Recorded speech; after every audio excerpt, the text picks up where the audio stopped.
Hello, I'm Ron Jetter, an ordained minister in the Lutheran Church, a former hospice administrator and hospice chaplain, a former volunteer fire chaplain, a member of a local response team of the International Critical Incident Stress Foundation, and a holder of a grief support specialist certification from University of Wisconsin at Madison. I'd like to talk about grief and COVID-19. It seems the one thing COVID has done is further divide a country that is divided. And the one thing I see a lot of people expressing is anger, frustration. And they would say they've been wronged. Other people would say, I'm scared. And they would say, I don't know what to do. I'm not safe. When I hear these, I don't so much side with one or the other saying yes or no to the mask debate that's going on in the country. I think it's been far too politicized. I rather like to look at it as perhaps symptoms of grief. Grief can really be defined as our response to loss.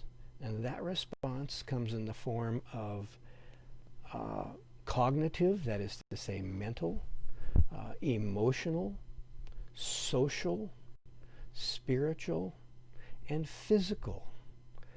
Grief involves all of these things, and overcoming our grief takes time. There's a process that I've discussed in a 9-part video called Grief that's also on this YouTube. I hope you'll consider watching at least the intro and parts 1 through 4 that help to explain grief, plus any of the others you may want to see. Why am I talking about grief? What has COVID caused us to lose? That's really the first question. If grief is associated with loss, then we have to ask ourselves, what have I lost? It's easy to focus on the anger, and anger is at its base a response to a loss of control in a number of cases. What have we lost control over? In some cases, employment. In some cases, our choices in shopping, in restaurants, in entertainment. I can't book a cruise, an airline flight with the same ease and the same comfort and the same confidence. I can't go to the grocery store without finding my mask. And if I don't want to put it on and I don't agree that I need to wear it and I have to wear it during church service, then I'm angry about it because I'm not in control. I have lost some of the autonomy, the personal ability to make choices in my life that I am accustomed to. So that's the first thing, is acknowledging the loss. I'm grieving because of a loss, and the anger is a grief response. It's an emotional component to what I perceive as what I've lost.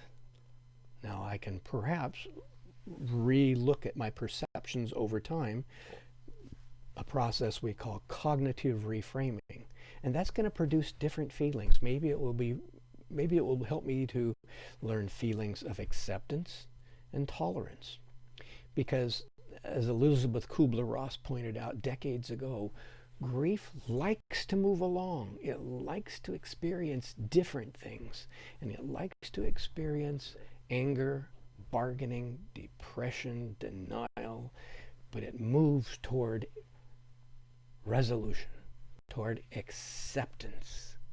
And if we find ourselves still in that angry phase, that says our grief isn't going anywhere, and that maybe it is time to look at what we really have lost. And one of the things I always encourage people to do as a spiritual leader is look at what others have lost. Empathize rather than blame.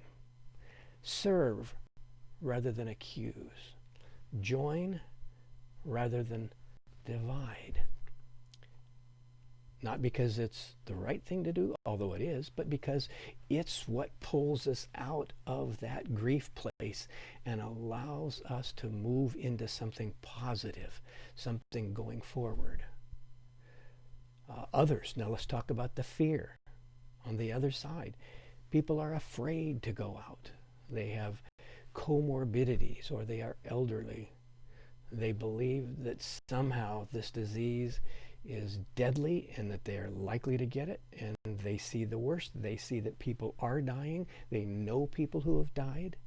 They may know people who have died without the comfort of their family, and it scares them to think that they or their loved ones could be put in that situation. They're grieving loss of autonomy as well. So it's the same loss in a sense. They're losing also the physical connectedness. So they're losing the sense of belonging, which is a whole separate emotional need. And belonging is one of those deep-seated needs that we all have. We need to be part of a tribe, a group, a family, a clan. And right now our clans and our tribes are separated, and we're talking on the phone or we're Zooming together, but we're not meeting in person anymore. So that need is giving us sadness. So we've got fear, we've got sadness, we've got anger, and as I said, some of the basic categories of feelings are sad, mad, glad, and scared. Well, we've just covered 3 out of the 4 of those. Mad, glad, or mad, sad, and scared. Those are normal feelings of grief, normal responses, emotional responses to grief. And again, it might help to say, what are things we've gained? As we started, I also then got called out of retirement to come back and help out a small church until we could find a new pastor. At the time, we had no idea how long the process would take, and I didn't put conditions on it. I simply said, okay, we'll figure it out. I had never operated Zoom or YouTube. I had to learn a new skill set. And that learning curve was part of the cognitive challenge, part of the work involved in moving through grief, because I grieved the freedom. We had just gotten back from 2 trips, airplane trips, one to visit my brother for his retirement in Southern California, one to see the Northern Lights north of Fairbanks, Alaska. Wonderful times. One to see the incredible beauty of nature, and the other one to gather with dear, dear family. And all of a sudden, the isolation, plans, our daughter's wedding, all of these were tossed into the air. And there was grief, there was shock, there was that denial that no, this is going to get over with quick, right? And as it prolonged and as it didn't get over, we had to reevaluate, to cognitively reframe, what do we have, what opportunities do we have, what have we lost? And so there's the re-grieving process. That's common in grief, is that we re-grieve every previous loss when we're grieving any current loss. But I learned a new skill set. And I'm not saying I recommend, okay, I know you've lost things, but count your blessings.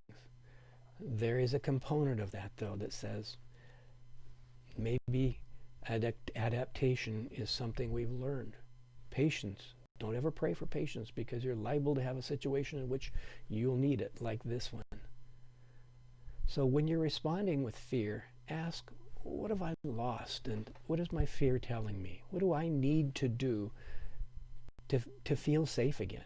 If you're feeling like you're not connected, ask yourself again, how have I lost that connection? What ways can I make that connection so that I still sense that I am part of a larger group, friends and family? If you're feeling angry, again, I encourage you to look at that and what have I lost? What can I reasonably do to gain back a part of my autonomy? Where am I just beating my head against the wall? Where is it time to maybe move on for my own sake, my own happiness? I've got to be making people around me miserable if I'm complaining all the time. What has COVID done to you? How might you get through COVID? Are you grieving? I think that's really a lot of why we feel so divided. And I think if we could acknowledge the deeper dynamic of grief, the thing that unites us, it's a human response. It's not a response that's somehow on the right or wrong side, the left side or the right side. It's what makes us who we are. We grieve, and that grief has some predictability about it. We can understand that, and we can understand how to be at peace with where we are. Thank you.